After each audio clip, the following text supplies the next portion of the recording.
পশ্চিমবঙ্গের বিধানসভা নির্বাচন ঘিরে বড় অভিযোগ করেছেন তৃণমূল প্রার্থী মমতা বন্দ্যোপাধ্যায়।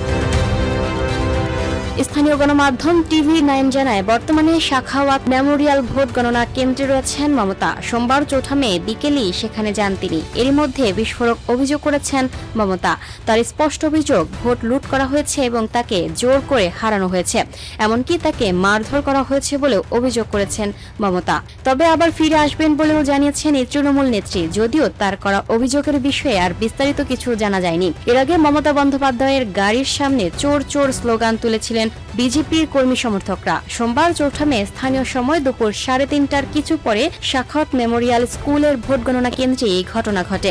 স্থানীয় গণমাধ্যম জানিয়েছে, মমতা ওই ভোট গণনা কেন্দ্রে পৌঁছানোর আগে সেখানে বিজেপি কর্মীদের জটলা ছিল, জড়িয়েছিল উত্তেজনাও। এরপর মমতার গাড়ি সাখাওয়াত মেমোরিয়াল পৌঁছাতে চোর চোর স্লোগান তুলতে থাকেন বিজেপির কর্মী সমর্থকরা। মমতা বন্দ্যোপাধ্যায় সাখাওয়াত মেমোরিয়াল পৌঁছানোর কিছু আগে ওই কেন্দ্রের অদূরে একটি পাম্পে বসেছিলেন তৃণমূলের কর্মীরা। তৃণমূলের রাজ্য সভাপতি সুব্রত বক্সিও সেখানে ছিলেন। পুলিশ তৃণমূল কর্মীদের সেখান থেকে উঠে যেতে বলে, যদিও ওই সময় তৃণমূলের রাজ্য সভাপতি সেখানে ছিলেন কিনা তা স্পষ্ট নয়। এর কিছু পরে এজেসি বোস রোড ধরে এগিয়ে আসা বিজেপি সমর্থকদের সঙ্গে তর্কাতর্কি শুরু হয় পুলিশের। পরে বিজেপির কর্মী সমর্থকরা তৃণমূলের জামায়াত স্থলে পৌঁছে যায়। তৃণমূল কর্মীদের পেতে রাখা চেয়ার ভাঙচুরেরও অভিযোগ ওঠে তাদের বিরুদ্ধে। উত্তেজনা বৃদ্ধি পেতেই সাখাওয়াত মেমোরিয়াল স্কুলে ভোট গণনা কেন্দ্রের চত্বরে নিরাপত্তা বৃদ্ধি করা হয়, বাড়ানো হয় কেন্দ্রীয় বাহিনীর জওয়ানের সংখ্যাও। এরই মধ্যে বিজেপির সমর্থকরা মমতার বিরুদ্ধে চোর চোর স্লোগান তুলতে থাকেন। ওঠে গো ব্যাক স্লোগানও।